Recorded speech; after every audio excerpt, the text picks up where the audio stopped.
गौरी कवि तो मानो और गुड़िया को बिल्कुल भी पसंद ना करती थी और एक दिन उनसे कहती है, कमजोर चिड़िया, मैंने तुम्हें कितनी बार कहा है कि जिस रास्ते से मैं गुजरती हूँ उस रास्ते पर ना आया करो, लेकिन तुम्हें मेरी बात समझ नहीं आती।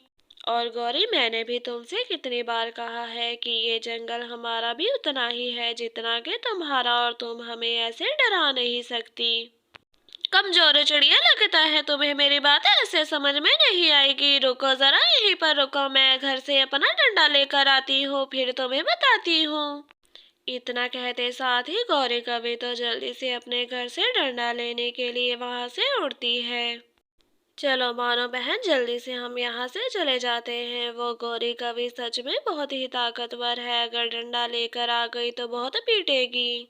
गुड़िया, मैंने तुमसे कितनी बार कहा है कि यूं गौरी से ना डरा करो, पहले भी तुम मुझसे डर कर भाग गई थी, इसी से तो उसे और हिम्मत मिलती है। अपनी बहन की बात मानकर मानो चिड़िया भी अपने घर की तरफ जल्दी से उड़ जाती है। गुड़िया, तुम्हें बहुत भूख लग रही होगी, मैं तुम्हारे लिए जल्दी से किचन में जाकर गर्मा गर्म डोसा बनाकर लेकर आती हूँ।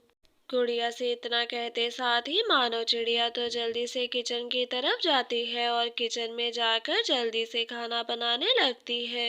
कुछ ही देर में मानो चिड़िया तो अपने और गुड़िया के लिए खाना बना लेती है और वो खाना लेकर जल्दी से गुड़िया के पास जाती है, जहाँ वो दोनों बहनें मजे से वो खाना खाती हैं और फिर मानो कहती है, गुड़िया, अब मैं काम करने के लिए खेत में जा रही हूँ और तुम भी मेरे पीछे से अपने स्कूल का मिला हुआ सारा का सारा काम कर लेना।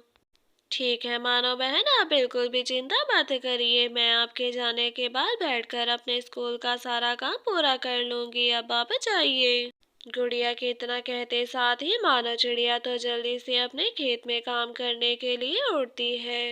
मानो चिड़िया तो अपने खेत में बहुत ही मेहनत से काम करती है और मानो के जाने के बाद गुड़िया भी अपनी पढ़ाई को बहुत ही लगन के साथ कर रही थी।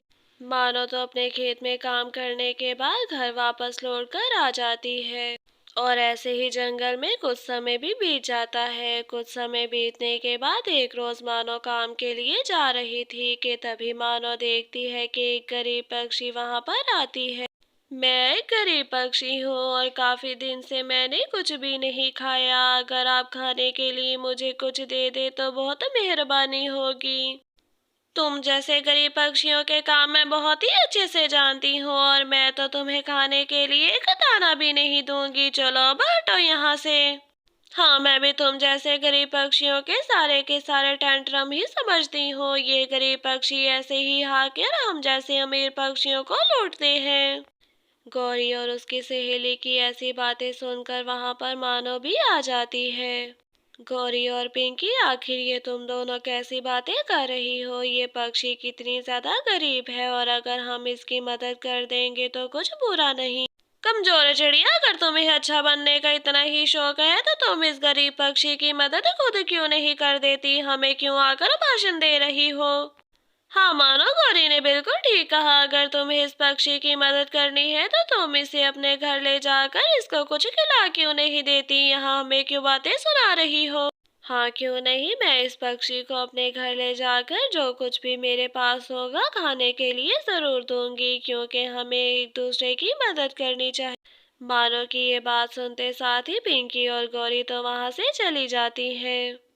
हम जैसे गरीब पक्षियों से तो हर कोई घृणा करता है, लेकिन आप एक बहुत ही अच्छी पक्षी है, आपने मेरे लिए उन पक्षियों से कितनी बहस की। अमीर हो या गरीब, हमें हर एक से एक जैसा ही व्यवहार करना चाहिए, क्योंकि भगवान जी ने हम सबको एक समान ही बनाया है। इतना कहते साथ ही मानो चिड़िया तो उस गरीब पक्षी को अपने साथ लेकर अपने घर की तरफ उड़ती है। ये क्या मानो बहन, आप तो खेत में काम करने के लिए गई थी और ये गरीब पक्षी आपके साथ कौन है और आप इसे यहाँ क्यों लाई हैं। गुड़िया, ये एक गरीब पक्षी है और काफी रोज से इसने कुछ भी नहीं खाया, तुम यहाँ पर बैठकर इससे बातें करो, मैं इसके लिए खाना लेकर आती हूँ। सच मानो बहन, आपका दिल तो बहुत ही बड़ा है, चलिए आप जल्दी से जाकर इस पक्षी के लिए खाना लेकर आए, तब तक मैं इससे बातें करती हूँ। इतना कहते साथ ही मानो तो जल्दी से किचन में खाना लेने के लिए उड़ जाती है। अच्छा हुआ जो बानो दीदी के साथ आप हमारे घर आ गई, वरना अगर आपको वो गौरी कवि मिल जाती तो वो तो आपका जीना ही मुहाल कर देती।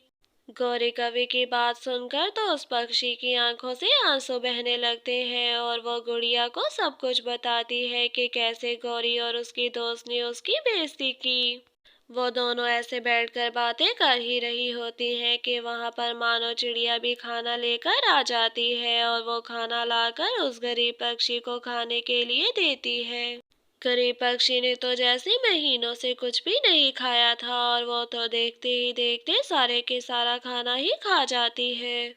मेरे पास आप दोनों को देने के लिए और तो कुछ नहीं है, लेकिन मैं आप दोनों को ये दो चाबियां देती हूँ, ये आपके बहुत ज्यादा काम आएंगी।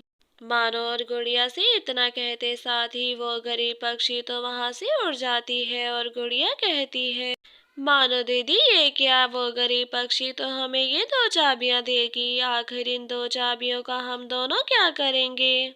हाँ गुड़िया, ये चाबियां हमारे किसी काम की तो नहीं है, लेकिन उस पक्षी ने इतने प्यार से दी कि मैं उसको मना ही नहीं कर पाई।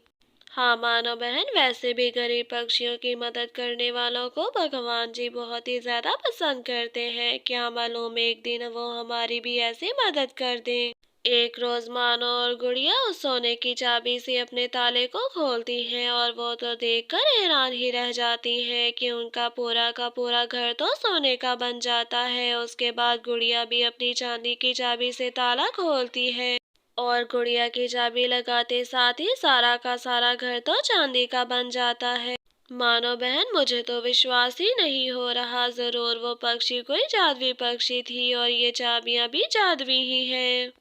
मानो को तो विश्वास ही नहीं हो रहा था और ये सब देखकर गुड़िया उससे कहती है, देखना मानो बहन, अब वो दिन दूर नहीं जब हम इस जंगल के सबसे अमीर पक्षी बन जाएंगे और फिर हम ऐसे ही गरीबों की मदद करेंगे। मानो तो कुछ सोने की चीजें बेचने के लिए सुनार के पास ले जाती है। ऐसा काला सोना तो मैंने आज तक कभी भी नहीं देखा, इसके तो मैं आपको बहुत अच्छे पैसे दे सकता हूँ, आइंदा भी आप मेरे पास ही आइएगा। इतना कहते साथ ही वो दुकानदार तो उस सोने के लिए मानो को काफी पैसे दे देता है और वो पैसे लेकर मानो चिड़िया भी जल्दी से वहां से अपने घर के लिए उड़ जाती है। ऐसे ही जंगल में कुछ दिन भी गुजर जाते हैं और अब तो मानो चिड़िया जंगल के सब गरीब पक्षियों की मदद किया करती, लेकिन ये सब कुछ देखकर गौरी कवि को तो बहुत ही ज्यादा गुस्सा आ जाता है। इस गरीब चिड़िया के पास कहाँ से इतना ज्यादा पैसा आ गया, जरूर इसके पीछे कोई ना कोई झोल है, मुझे इसका जरूर पता चलाना चाहिए। हाँ गौरी कवि, मैंने सुना है कि इन दोनों बहनों के पास सोने और चांदी की चाबियां हैं और उन्हीं चाबियों की वजह से ये सब कुछ कर पा रही हैं। उस पक्षी की ये बात सुनकर गौरी कवि तो जल्दी से वो चाबियां उन दोनों से लेने के लिए उनके घर की तरफ उड़ती है।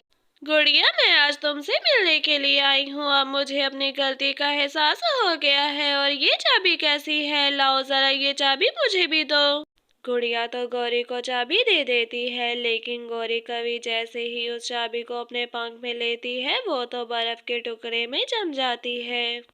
थोड़ी ही देर में वहां पर मानो चिड़िया भी आ जाती है और मानो को देखकर गौरी उससे कहती है, बचाओ मानो, मुझे बचाओ, मैं इस चाबी को चुराना चाहती थी और देखो जैसे ही मैंने इसको पंख लगाया मैं तो इस बर्फ के टुकड़े में जम गई। गौरी, ये तो वैसे तुम्हारे साथ अच्छा ही हुआ, लेकिन हम तुम्हारे जैसे बुरे नहीं हैं, इसीलिए मैं तुम्हें इस बर्फ से आजाद करती हूँ। मानो चिड़िया ने अभी इतना कहा ही था कि गौरी कवि की सारी बर्फ तो पिघल जाती है।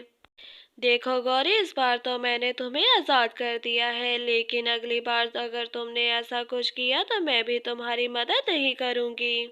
नहीं मानो, मैं तुमसे वादा करती हूँ कि आज के बाद कभी फिर से लालच नहीं करूंगी और अपने में बर्ताव पर तुमसे और गुड़िया से माफी मांगती हूँ। इतना कहते साथ ही गौरी कवि तो वहां से उड़ जाती है और गौरी कवि के जाने के बाद गुड़िया और मानो चिड़िया भी अपने घर से उड़ती हैं, क्योंकि वो दोनों बहनें तो जंगल के गरीब पक्षियों के लिए एक घर खरीदना चाहती थी और इसी के लिए वो कुछ पैसे एडवांस देती है। उसके बाद मानो और गुड़िया तो पक्षियों की मदद करने के लिए वहां से उड़ती हैं और गरीब पक्षियों को कपड़े देती हैं। इसके बाद वो दोनों अपने लिए भी एक बहुत ही अच्छा और बड़ा घर खरीद लेती हैं। और एक रोज गुड़िया अपनी बहन मानो से कहती है, मानो बहन, अगर आपने उस दिन उस पक्षी की मदद ना की होती तो आज हम ऐसे गरीब पक्षियों की मदद ना कर पा रहे होते। हाँ गुड़िया, ये तो तुमने ठीक ही कहा। शायद उस दिन उस गरीब पक्षी को भगवान जी ने हम दोनों की परीक्षा लेने के लिए ही भेजा था। और इस तरह वो दोनों बहनें अपने आगे का जीवन उस घर में हंसी खुशी बिताती हैं।